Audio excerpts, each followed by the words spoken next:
Kazi wa Kiwira lilitokana na malalamiko ya mapunjo ya mafao kwa waliokuwa wafanyakazi wa mgodi huo kabla ya ubinafsishwaji.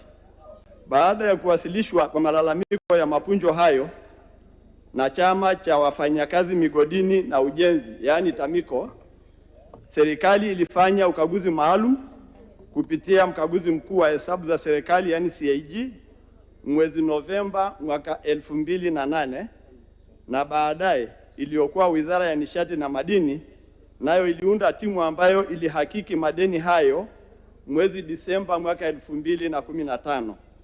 Uhakiki wa madeni hayo ulibaini kuwa madai halali ya wafanyakazi yalikuwa ni shilingi bilioni 1 na milioni 24 kwa wafanyakazi 893 badala ya bilioni 47 kwa watumishi 1687 zilizokuwa zinadaiwa na wafanyakazi hao. Aidha, kulikuweko na madeni ya wazabuni ikiwemo huduma ya ulinzi yenye jumla ya shilingi milioni 496 na hivyo kufanya deni kwa ujumla kwa shilingi bilioni 1 na milioni 520. Mheshimiwa Mwenyekiti, baada ya uhakiki, madeni hayo yalijumuishwa katika madeni ya serikali na wizara inaendelea kufuatilia Wizara ya Fedha ili madeni hayo yaweze kulipwa. Aidha, Wizara ya Fedha ilituma wataalamu wake mwaka jana 2025 kufanya tena uhakiki wa madeni hayo ili kujiridhisha na taarifa iliyotokana na uhakiki wa awali uliofanyika mwaka 2015 ili kujiridhisha kabisa kabla ya kulipa. Kwa sasa timu ya wataalamu inakamilisha taarifa ya uhakiki wa mwisho ili madeni hayo yaweze kulipwa na serikali. Asante sana Mheshimiwa Mwenyekiti. Mheshimiwa Baraka Ulimboka, maswali ya nyongeza. Mheshimiwa Mwenyekiti, nashukuru kwa majibu mazuri ya naibu waziri na majibu ya serikali. Mheshimiwa Mwenyekiti, jambo hili ni la muda mrefu sana, kulingana na kuwa baadhi ya wafanyakazi waliokuwa wafanyakazi wametoka duniani. Je, ni lini sasa serikali itawalipa hawa wafanyakazi ili wapate amani na ile haki yao? Swali la kwanza. Swali la pili, katika ule mgodi wa Kiwira kuna kampuni inaitwa CMG ambayo ilipewa kazi ya kuendelea kuchimba maeneo yale. Nashukuru serikali, kuna baadhi ya wafanyakazi walikuwa wanadai hiyo kampuni, lakini kuna wafanyakazi ambao bado wanadai. Je, ni lini serikali itakuwa tayari kuifuatilia kampuni hiyo ili wale wafanyakazi waweze kulipwa stahiki zao? Majibu, Mheshimiwa Naibu Waziri.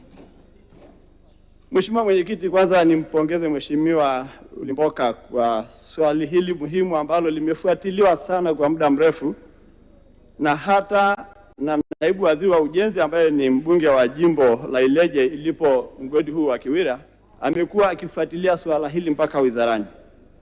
Na kama nilivyojibu kwenye majibu ya swali la msingi, uhakiki wote umeshafanywa. Taasisi zote zinazohusika zimeshashirikishwa na uhakiki wa mwisho ni huu uliofanywa na Wizara ya Fedha ambaye ndiye atakuwa mlipaji mkuu. Na sasa hatua iliyobaki ni taratibu za makusanyo ya serikali na taratibu za kulipa madeni, kwa sababu wananchi hawa wameshabainishwa. Na nimhakikishie Mheshimiwa mbunge kwamba katika kipindi kisicho kirefu, pengine ndani ya mwaka huu wa fedha au katika bajeti tunayopitisha, hili deni linakwenda kumalizwa kwa sababu serikali imelitia katika orodha ya madeni ya serikali ambayo ni lazima yalipwe. Kwa swali lake la pili, huyu mkandarasi anaitwa CMJ ambaye alikuwa anatoa huduma kwenye migodi ya Kiwira kuwatolea shirika letu la madini la taifa, yaani TAMICO, alipokuwa anaondoka kwenye ile site akaacha madeni. TAMICO walimfuatilia hakikishwa kwamba analipa madeni ya wafanyakazi waliokuwa wanawatumia, ambao wengi walikuwa ni vibarua na wapiga kura wa Mheshimiwa mbunge. Hongera sana kwa kuwatetea. Na hivyo tunavyozungumza, wadai 7 wameshalipwa jumla ya shilingi milioni 16 na wamebaki 3 wanaodai shilingi milioni 5 na laki 2 ambao ndani ya muda mfupi, na niwaelekeze TAMICO wahakikishe kwamba wakandarasi hawa wasiondoke site bila kulipa madeni ya wafanyakazi au vibarua nao watumia, nao watakuwa wamelipwa ndani ya muda mfupi, na sisi kama serikali tutafuatilia ili wananchi wako waliofanya kazi pale wapate haki yao. Asante sana Mheshimiwa Mwenyekiti. Sasa namwita Mheshimiwa Ferguson Aaron, mbunge wa Mbogwe, aweze kuuliza swali lake. Mbunge wa Mbogwe anauliza, je, lini serikali itatenga maeneo ya wachimbaji wadogo na kuwapatia leseni za uchimbaji? Mbogwe, swali langu namba 446 lipate majibu ya serikali. Asante. Majibu, Mheshimiwa Naibu Waziri. Mheshimiwa Mwenyekiti, kwa niaba ya Waziri wa Madini, napenda kujibu swali la Mheshimiwa Ferguson Aaron Mkingwa, mbunge wa Mbogwe kama ifuatavyo. Mheshimiwa Mwenyekiti, serikali inatambua mchango na jitihada za wachimbaji wadogo waliopo Mbogwe. Katika jitihada za kuendeleza wachimbaji wadogo, serikali imetenga eneo mahususi la Nyakafulu kwa ajili ya wachimbaji wadogo na kutoa jumla ya leseni 108 kutokana na kufutwa kwa leseni ambazo zilikuwa haziendelezwi.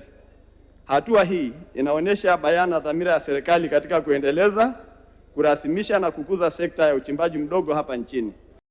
Mheshimiwa Mwenyekiti, serikali kupitia Tume ya Madini inaendelea na tathmini ya sheria ya leseni zingine 63 za utafiti ambazo hazijaendelezwa ipasavyo kwa lengo la kuzifuta pale zitakapobainika kwamba hazijatimiza vigezo na kutenga baadhi ya maeneo hayo kwa wachimbaji wadogo. Aidha, serikali itachambua taarifa za geoscience kubaini maeneo yenye tija, na pale taarifa zitakapokuwa hafifu, shirika letu la taifa yani STAMICO litafanya utafiti wa kina kabla ya kuyatenga rasmi kwa ajili ya wachimbaji wadogo. Naomba kuwasilisha. Mheshimiwa Ferguson Aaron, maswali ya nyongeza. Pamoja na majibu ya serikali, lakini ninayo maswali mawili ya nyongeza. Swali la kwanza, Mheshimiwa Mwenyekiti, jimbo langu la Mbogwe ni kati ya majimbo ambayo yana dhahabu ndani yake, lakini kuna changamoto kati ya watu wenye mashamba wanaomiliki dhahabu pamoja na watu wenye leseni PML, ambayo changamoto hii imekuwa ni kubwa sana. Wenye mashamba wanaonekana wanayo mashamba wakati hawajawa na dhahabu, lakini anapopata dhahabu. Swali Mheshimiwa. Swali langu ni kwamba, je, ni lini serikali itawakumbuka watu wenye mashamba na kuwaona kwamba wanahitajika na wao kuingizwa kwenye mfumo wa kupata fedha, kwa sababu mashamba ni ya kwao? Sasa niombe serikali iliangalie hili, kwa sababu wananchi hawa wanapata changamoto kubwa kwamba wana mashamba, lakini mashamba yanapotokea kuwa na dhahabu yanakuwa sio ya kwao. Mheshimiwa, uliza swali la pili. Majibu Mheshimiwa. Swali la pili, Mheshimiwa Mwenyekiti, tunao vijana wetu ambao wanahitaji kuwa na leseni, lakini changamoto ya upatikanaji wa leseni imekuwa ni changamoto kubwa. Tunaomba sasa serikali ije na majibu kuhakikisha kwamba vijana hawa ambao majimbo yao yana dhahabu tuwaeleweshe ili waweze kupata leseni za uchimbaji mdogo kama PL ili waendelee kuchimba madini yao. Majibu Mheshimiwa Naibu Waziri.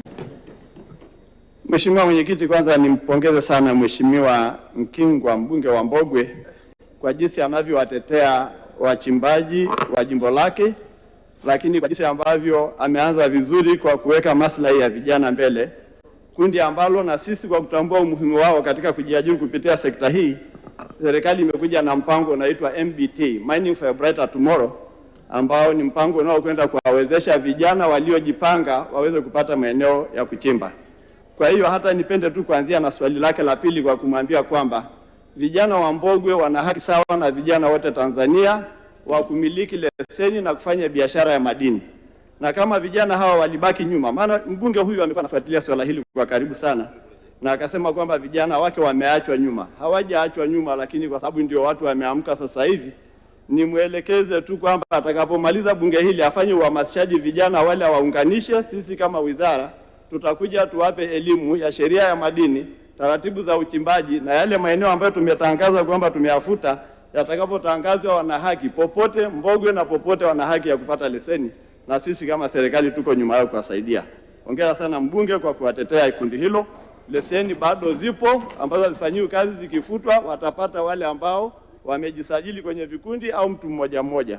Kwa swali lake la pili, anataka kufahamu haki ya wenye ardhi, wenye mashamba dhidi ya wanaopata leseni za madini. Mheshimiwa Mwenyekiti, iko hivi: Sheria ya Madini sura 123 kifungu cha 6 kwanza kinamkataza mtu ambaye hana leseni ya madini kuchimba madini, lakini kifungu cha 96 kinaelekeza kwamba anapokuja mtu aliyepewa haki madini hapaswi kufanya shughuli yoyote ya madini bila kufuata taratibu zilizowekwa za ama kufidia yule mwenye shamba, kwa maana atafidia mali zake, thamani ya ardhi yake na kila kitu alichowekeza pamoja na usumbufu atakaoupata ili aweze kusogea. Lakini pili, kanuni na sheria zetu zinaruhusu kama ataingia maridhiano na yule aliyepewa haki madini, wanaweza wakaandikiana mkataba kwamba ama atakuwa mbia atapewa kwa asilimia, alafu mkataba huo ukasajiliwa ndani ya wizara, ama akakubaliana auze moja kwa moja, tunaita outright purchase, akauza ile ardhi yake akapisha, shughuli zikaendelea. Lakini kimsingi ni kwamba pale ambapo mwenye haki madini anakuja na kuanza kuchimba bila ridhaa ya mwenye haki ardhi, hilo ni kosa kubwa. Uthaminishaji wa kuhakikisha huyu mtu mwenye haki ya ardhi anapata haki yake kufanywa na Wizara ya Ardhi kupitia sheria yao ya uthamini namba 138 ikiambatanishwa na sheria ya ardhi namba 113, ambao thamani halisi ya kila kilichoko juu ya ardhi na usumbufu atakaopata hufanywa na yule mtu aweze kupisha. Ila ni waase wenye mashamba katika eneo la mbunge na Watanzania wote, kama unahisi eneo lako lina madini, una haki sawa na yeyote kwenda kuliombea leseni ya uchimbaji wa madini, ili unapokuja kuwa na nafasi ya kuweza kuchimba uchimbe bila kuingiliwa na mtu yeyote. Ukichelewa akaja mwenye leseni, mtafuata utaratibu wa kisheria. Naomba kuwasilisha, Mheshimiwa Mwenyekiti. Mheshimiwa Ado Shaibu Ado, swali la nyongeza. Mheshimiwa Mwenyekiti, nakushukuru sana kwa kuwa kwenye baadhi ya maeneo wilayani Tunduru na kwingineko Tanzania, maeneo ya hifadhi yamegundulika kuwa na utajiri mkubwa wa madini, na nikitolea mfano maeneo ya kule kwetu, maeneo ya Twendembele, Mpombe na Kasulo yamegundulika kuwa na madini. Sasa ipi kauli ya serikali ya kuhakikisha kwamba inatoa ruhusa kwa wachimbaji wadogo wa madini waweze kuchimba madini katika maeneo haya kwa masharti ya kwamba uchimbaji huo utakuwa ni wa muda maalum na unaozingatia strictly masharti ya uhifadhi wa mazingira? Asante. Majibu, Mheshimiwa Naibu Waziri, kwa kifupi. Mheshimiwa Mwenyekiti, kwanza nipongeze Mheshimiwa Shaibu kwa sababu ameleta swala ambalo tayari serikali inalifanyia kazi. Maeneo yenye madini mengi na matumizi mengine kama mamlaka nyingine kama ya uhifadhi wa misitu au wanyamapori, kuna utaratibu unaowekwa ili aweze kuingiwa na kuchimbwa madini. Kwa mfano, katika eneo la misitu iliyoko kule upande wa Mbogwe, kuna yale maeneo ambayo serikali ilitoa kabisa wakapewa wachimbaji wa madini na ni maeneo ya misitu ya serikali, kwa kufuata taratibu zilizowekwa ambazo zinajumuisha sheria ya madini na sheria ya uhifadhi chini ya Wizara ya Maliasili na Utalii. Hivyo maeneo hayo, Mheshimiwa, ambayo umesema kwamba kuna madini ya kutosha na yako ndani ya maeneo yaliyohifadhiwa, taratibu zilizowekwa na serikali yetu sikivu zitafuatwa na yatakwenda kupatiwa leseni kwa wachimbaji ambao wako tayari kufuata masharti ya wenye haki ya hilo eneo, kwa maana ya wizara nyingine yenye matumizi mengine, ili mradi haiathiri shughuli zao. Madini hayali wanyama, wanyama hawali madini. Kwa hiyo pale ambapo tunaweza tukafanya harmonization, shughuli za uchimbaji zitaendelea bila kipingamizi. Asante Mheshimiwa Naibu Waziri kwa majibu yako kwa maswali ya Waheshimiwa wabunge.